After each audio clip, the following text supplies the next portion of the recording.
अगर कल सुबह आपके घर पर पुलिस आ जाए और यह कहे कि अगले 3 महीने आपको जेल के अंदर रहना होगा और इसकी वजह हम आपको बाद में बताएंगे, तो आप क्या कहेंगे या क्या करेंगे?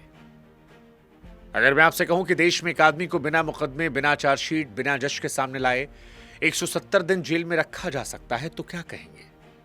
इमरजेंसी लगी है या इमरजेंसी में होता होगा? पिछले साल हुआ था सोनम वांगचुक के साथ। 26 दिसंबर 2025 को लेह के डीएम ने कागज पर दस्तखत किए थे एनएससी और फिर सोनम वांगचुक को जोधपुर जेल भेज दिया गया था। 170 दिन ना सुनवाई, ना तारीख, ना फैसला, सब कुछ शक के भरोसे।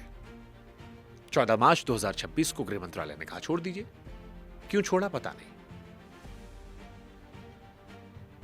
ये कहानी इसलिए हम बात कर रहे हैं क्योंकि वही सोनम वांगचुक जिन्हें लद्दाख में प्रोटेस्ट के बाद एनएसए लगाकर जेल भेजा गया था, आज जब वो प्रोटेस्ट पे हैं और सरकार के लोग उनसे मिल रहे हैं तो वो बार बार कह रहे हैं कि बच्चों से एफआईआर हटा दीजिए, ये सुनिश्चित कीजिए कि भविष्य में बच्चों पर एक्शन नहीं होगा।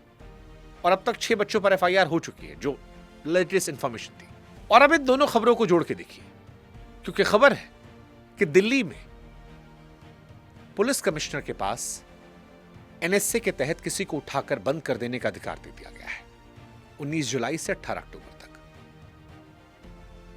तमाम छात्रों को यह डर है, तमाम छात्रों के चाहने वालों को डर है कि क्या इससे आंदोलन में फर्क पड़ेगा?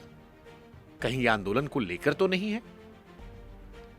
दिल्ली पुलिस कहती है कि यह रूटीन है, हर 3 महीने का रूटीन कागज है, हो सकता है सही हो।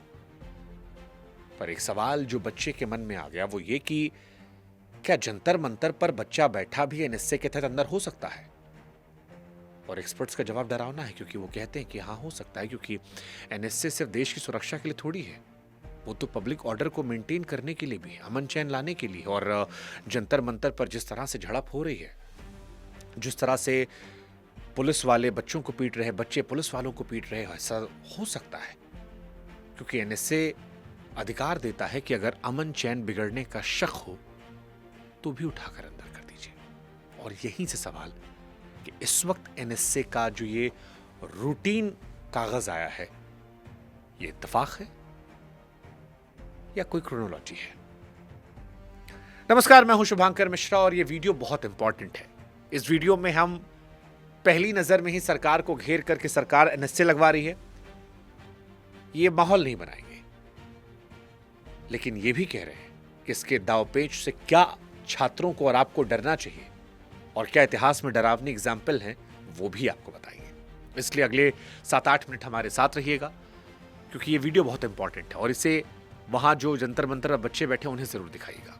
शुरुआत करने से पहले आपसे गुजारिश कि हमारे व्हाट्सएप चैनल जरूर जुड़िएगा, ताकि हमारा आपका रिश्ता मजबूत हो और ये वीडियो हम आपको व्हाट्सएप पे फॉरवर्ड कर सकें, जिसे आप अपने लोगों तक पहुंचा सकें, क्योंकि हम फैक्ट पर बात करते हैं, अफवाहों पर नहीं। आप समझते हैं कि एनएसए क्या होता है और ये कैसे अलग होता है। तो देखिए, आम कानून क्या कहता है? आपने कोई गलती की, पुलिस पकड़ेगी, अदालत सुनेगी, जज बताएगा आप दोषी हैं नहीं, फिर आपको अगर जुर्म साबित हुआ सजा मिल जाएगी। एनएसए कानून उल्टा है, ये कहता है तुमने अभी कुछ किया नहीं, कोई बात नहीं, लेकिन हमें लगता है तुम कर सकते हो, इसलिए तुम अंदर। ये जुर्म की सजा नहीं, ये शक की सजा है और शक का सबूत तो होता नहीं, इसलिए से मुकदमा भी नहीं होता। अब आप सोचिए कि 20 साल के लड़के के साथ एक पुलिस आती है, उसे ले जाती है, वो पूछता है हुआ क्या, कोई जवाब नहीं मिलता। कानून कहता है 5 दिन में बता देंगे, लेकिन उसी में पेच है, वो अफसर कागज पर लिखकर इसे आगे खींच सकता है। आम केसेस में पुलिस को 24 घंटे में मजिस्ट्रेट के सामने हाजिर करना पड़ता है, लेकिन यहां तो दिन गिनते रहिए। और बड़ी बात यह है कि आपका वकील जो है वो आपका पक्ष नहीं सकता, आपको वकील से बात करने लिख कर दीजिए, जज के सामने भी वो बात नहीं कर सकता। हाँ, मतलब हैरानी की बात है, जिस कमरे में जज के सामने आप बात करेंगे, उस घड़ी उस वक्त आपका वकील आपके साथ नहीं होगा, आपको उसे इंफॉर्मेशन देनी, लिख के भेज दीजिए। घर वाले, उन्हें तो सिर्फ इतना बताया था ये लड़का लौटा नहीं। अब सवाल कि एनएसए जिसका अधिकार दिल्ली पुलिस से कमिश्नर को दिया गया है, जिसे दिल्ली पुलिस रूटीन प्रोसेस कह रही है, क्या इतिहास में वो पहले छात्रों पर लगा है? जवाब है लगा है। और ये मैं आपको डराने के लिए नहीं कह रहा हूं, फैक्ट बता रहा हूं।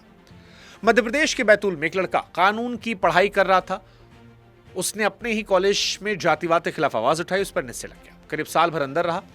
जिस उम्र में डिग्री लोग लेते हैं उस उम्र में वो झेल रहा। पिछले साल सुप्रीम कोर्ट ने उसे छोड़ते हुए साफ कहा कि जो मामला था वो सिर्फ कानून व्यवस्था का था, वहां ये कानून नहीं लगना चाहिए था। अब दूसरा एग्जाम्पल, डॉक्टर कफील खान। उन्होंने अलीगढ़ मुस्लिम यूनिवर्सिटी में सीएए के खिलाफ भाषण दिया था। वो 7 महीने जेल में रहे। हाईकोर्ट ने छोड़ते वक्त कहा कि पूरे भाषण से कुछ लाइन उठाई गई, बाकी छोड़ दिया गया। जिसे भड़काऊ भाषण बताया जा रहा था वो असल में एकता की अपील थी। पूरी किताब से एक लाइन उठाई गई और 7 महीने बंद।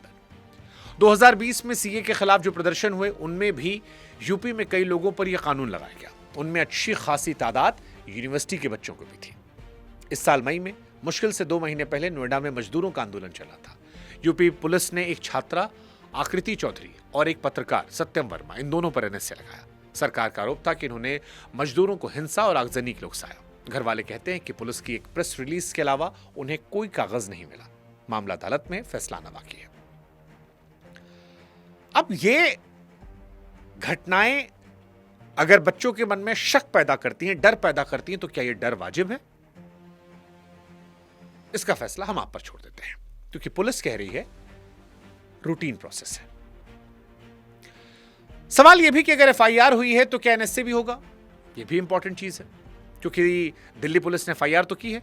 एफआईआर का मतलब है सरकार कह रही है कि 20 जुलाई के मार्च में तोड़फोड़ हुई, पुलिस जांच करेगी, चार्जशीट बनेगी, अदालत में मुकदमा चलेगा, जज तय करेगा किस पर क्या आरोप है। जिस पर आरोप है वो वकील करेगा, सफाई देगा, जमानत पाएगा, लंबा रास्ता है। लेकिन एनएसए केस में ऐसा कुछ नहीं होता। एनएसए एफआईआर के ऊपर नहीं लगता, वो एफआईआर के बगल से निकल जाता। उसमें ना जांच की जरूरत है, ना चार्जशीट की, ना मुकदमे की। और यही बड़ा सवाल है कि जब सरकार के पास एफआईआर का रास्ता खुला है, जब वो उसे इस्तेमाल भी कर रही है, तो क्या ये दूसरा रास्ता भी इस्तेमाल हो सकता है जिस टाइमिंग पर आया उसको देखते हुए? और बड़ी बात, अगर एनएसए किसी छात्र पर लगेगा तो क्या एनएसए बताया जाएगा? जवाब है नहीं, क्योंकि एनएसए केस में ऐलान नहीं किया था। एनएसए के केस में कोई सरकारी लिस्ट नहीं छपती कि इस महीने भारत में इतने लोगों पर एनएसए लगाया गया। वैसे भारत में एनसीआरबी की मोटी किताब है जो हर साल छपती है, उसमें बाइक चोरी तक की गिनती लिखी जाती है। लेकिन एनएसए का एक ही पन्ना नहीं होता। आपको तब पता चलेगा जब किसी का बेटा घर नहीं लौटेगा और घर वाले कैमरे के सामने आएंगे। नोएडा वाले मामले में यही हुआ था। और यह बात दोनों तरफ काटती है। मैं आज आपको नहीं बता सकता कि आज कितने लोग एनएसए के तहत बंद हैं। सरकार भी नहीं बता सकती कि इस कानून ने कितने दंगे रोके, कितनी जानें बचाई। जहां गिनती नहीं होती वहां जवाबदेही नहीं होती। हालांकि आपके मन में सवाल आ रहा हो क्या एनएसए पूरी तरह गलत है? तो जैसे हर सिक्के के 2 पहलू होते हैं, एनएसए भी पूर्णतः गलत नहीं है। एनएसए ने बहुत कुछ बेहतर भी किया है। उदाहरण के तौर पर आप सोचिए किसी शहर में दंगा भड़कने वाला है, खबर पक्की है, एक आदमी भड़का रहा है। अब बताओ एफआईआर किस बात की? दंगा तो अभी हुआ नहीं, गवाह कौन बनेगा? जिसे बुलाओ कहता साहब जान की चिंता है, मुकदमा शुरू होने महीने, तब तो शहर जल जाएगा। और यह हुआ था भी मऊ में पिछले साल। मऊ में एक छोटी सी बात पर झड़प इतनी बढ़ी कि इलाके में दंगा भड़क गया, सरकारी संपत्ति लूट ली गई, 2 समुदाय आमने सामने आ गए। फिर एक आदमी पर एनएसए लगा। हालांकि वो आदमी हाईकोर्ट गया, इलाहाबाद हाईकोर्ट ने कहा नहीं, यह हिरासत ठीक है, संविधान भी इस कानून की इजाजत देता है और 1982 में सुप्रीम कोर्ट भी इस पर मुहर लगा चुका है। लेकिन सवाल है कि लकीर कहां खींचती है? अदालत ने बहुत पहले 3 गोले बनाकर साझा किया था। सबसे बाहर का गोला गली का झगड़ा, उसके अंदर का गोला वो झगड़ा जिससे पूरा मोहल्ला हिल जाए, और सबसे अंदर का छोटा गोला देश की सुरक्षा। एनएसए सिर्फ अंदर के 2 गोलों के लिए बना है। अदालतें एक बात बार बार दोहराती हैं, यह कानून अपवाद के लिए है, रोज के इस्तेमाल के लिए नहीं। जिस दिन ये आम हो गया उस दिन ये गलत हो जाएगा। और पूरी बहस यही है, एक धरना, एक नारा, एक जुलूस, ये किस गोले में गिराया जाएगा? दिल्ली में जो छात्रों का प्रदर्शन है वो किस तरफ जाएगा? और यह तय करने वाला जज नहीं होता, यह तय करने वाला वही अफसर होता है जो हिरासत का कागज बना रहा है। और यहीं पर सारा खेल है। और यही छात्रों के मन में डर है कि जिस दिल्ली पुलिस को उन्होंने पीटा है, क्या वो उन्हें एनएसए के तहत जेल में डाल देगी? अधिकार तो है, फैसला उनका है, कमिश्नर साहब का। अब सवाल है कि एनएसए केस में अदालत में क्या होता है? तो अदालत तो फैक्ट पर बात करती है, और फैक्ट हम आपको बता रहे हैं। 2018 से 2020 के बीच में 3 साल में इलाहाबाद हाईकोर्ट में लोग पहुंचते रहे, एक के बाद एक। सबकी एक ही बात, साहब गलत तरीके से बंद किया गया। जज ने कागज देखे, 94 लोगों के बारे में कहा यह सही कह रहा है, छोड़ दो इसे। 32 अलग अलग जिलों के मामले, ये गिनती इंडियन एक्सप्रेस ने अदालत के रिकॉर्ड से निकाली थी। और जो बाकी बचे उनमें जजों ने कहा कि हिरासत ठीक थी, मतलब हर बार गलत भी नहीं था लेकिन हर बार सही भी नहीं था। अब इसका मतलब समझिए, जो कागज एक अफसर बंद कमरे में बनाता है वो खुली अदालत में मैक्सिमम टाइम टिका नहीं, लेकिन जब तक जज ये कहता है कि इस आदमी के साथ गलत हुआ, तब तक वो आदमी कई महीने जेल में सजा काट चुका होता है। जैसे बैतूल के उस लड़के का केस साल भर बाद कौन से लौटाएगा। और एक बात और चुपती है, ये उन्हीं का हिसाब है जो अदालत तक पहुंच पाए। जिनके घर वालों के पास वकील का पैसा नहीं था वो इस गिनती में नहीं है। अब सवाल आएगा, सोनम वांगचुक पर एनएसए क्यों लगा था? क्योंकि हमने बताया तो 24 सितंबर 2025 को लेह में महीनों तक आंदोलन चला था। मांग थी लद्दाख को पूर्ण राज्य बनाओ और यहां की जमीन को संविधान की उस सूची में डालो जो आदिवासी इलाकों को बचाने के लिए बनी है। फिर एक दिन बात बिगड़ी, पुलिस की गोली चली, 4 लोग मारे गए, 100 से अधिक जख्मी थे। सरकार ने सुप्रीम कोर्ट में कहा कि सीमा से लगे इस नाजुक इलाके में यह माहौल वांगचुक के भाषण से बना। वांगचुक ने साफ इंकार किया, कहा कि आलोचना विरोध करना मेरा हक है। लेकिन फिर क्या हुआ? क्योंकि यही सबसे इंपॉर्टेंट पार्ट है। अदालत ने कहा ठीक है, वो भाषण हम खुद देखेंगे। वीडियो मंगवाए गए, अगली तारीख लगी, लेकिन उस तारीख से पहले सरकार ने खुद हिरासत हटा ली, केस वहीं खत्म हो गया। मतलब आज तक किसी जज ने यह नहीं कहा कि वो हिरासत सोनम वांगचुक की सही थी या गलत थी। सवाल खत्म नहीं हुआ, सवाल पूछने की जरूरत खत्म कर दी गई, लेकिन सोनम 170 दिन अंदर रहकर आए। अब सवाल है कि दिल्ली आंदोलन में क्या हुआ, और इस बार बहुत सेंसिटिव इशू है, इसलिए आप समझिएगा इसे। 7 जुलाई दिल्ली पुलिस कहती है कि एनएसए को लगाने का अधिकार दिल्ली पुलिस कमिश्नर के पास है। 18 जुलाई पुलिस वांगचुक को जंतर मंतर से उठाकर अस्पताल ले गई। पुलिस कहती है हमने अपनी मर्जी से नहीं उठाया, हाईकोर्ट का आदेश था। डॉक्टरों ने कहा कि हालत ठीक नहीं थी। उनकी पत्नी कहती है ना उनको बताया गया ना पति को। 20 जुलाई को संसद मार्च होता है, 6 एफआईआर होती है। 22 जुलाई की रात वो जो कागज था वो गैजेट में छप जाता है। अब पुलिस की बात सुनाते हैं बिना एक को शब्द काटे। पुलिस कह रही है नया आदेश नहीं, ये हर 3 महीने अपने आप बढ़ता रहता है। ये प्रदर्शन शुरू होने से पहले भी निकला था और किसी ने इसके लिए कोई अर्जी नहीं दी थी। और मैं भी यहां साफ करता हूं, मैं ये नहीं कह रहा कि छात्रों के खिलाफ कोई साजिश है। मैं पुलिस की बात मान लेता हूं, लेकिन मान लेने के बाद भी एक चीज बनती है, रूटीन होना और बेअसर होना। ये एक बात नहीं है।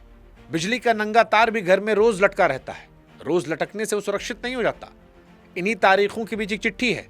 जो आदमी पिछले साल इसी कानून से 170 दिन अंदर रहा, उसने सरकार को लिखकर भेजा कि मेंशन तोड़ने को तैयार हूं, शर्त एक ही है, बच्चों पर कोई कार्रवाई ना की जाए। अब आप सोच कर ठहरिए, आदमी अपने लिए कुछ नहीं मांग रहा। धर्मेंद्र प्रधान के इस्तीफे को भी उसने 4 नंबर पर डाल दिया है।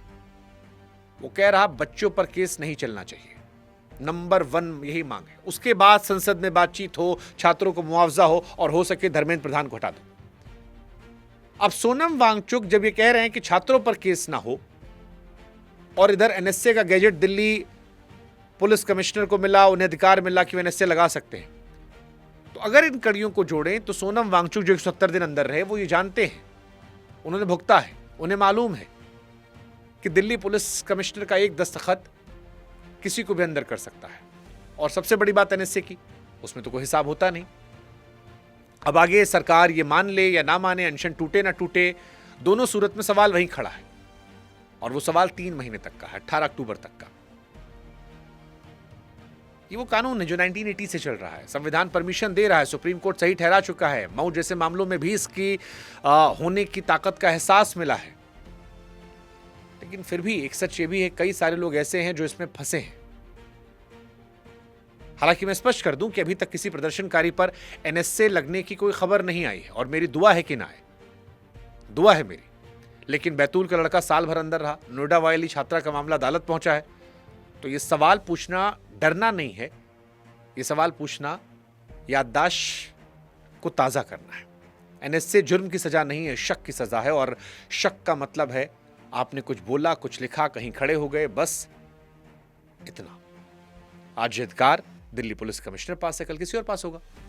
और जब वो दिन आएगा तैयार रहेगा, क्योंकि उस दिन ये पूछने का वक्त नहीं होगा कि कौन सा कानून है, जवाब मांगने का होगा। क्योंकि शक आज किसी और पर है, कल किसी और पर होगा, परसों हम पर भी हो सकता है। और इस वक्त जब इतना सेंसिटिव मामला हो गया है, तो छात्रों को लेकर हमारे मन में डर है। इसीलिए ये वीडियो डराने ज्यादा आपको जागरूक करने के लिए था। और बाकी जाते थे फिर हम कहेंगे कि भैया समझो मेरी बात, आंदोलन में हिंसा मत करना। हिंसा करने से आंदोलन पर दाग लग जाता है। अगर पुलिस पीट रही है तो वीडियो बना लेना, देश देखेगा और पूरा देश सरकार खिलाफ हो जाएगा। लेकिन अगर तुम भी हिंसा करोगे या तुम कुछ ऐसा भड़काऊ करोगे जो बहुत सारे लड़के लड़कियां कर रहे हैं, तो बाबू याद रखना, सोनम वांगचुक जिन्होंने इस आंदोलन को जिंदा कर दिया, 1000 लोगों से आज लाखों लोगों तक पहुंचा दिया, वो भी 170 दिन अंदर रख के आए थे। शक ताकत देता है।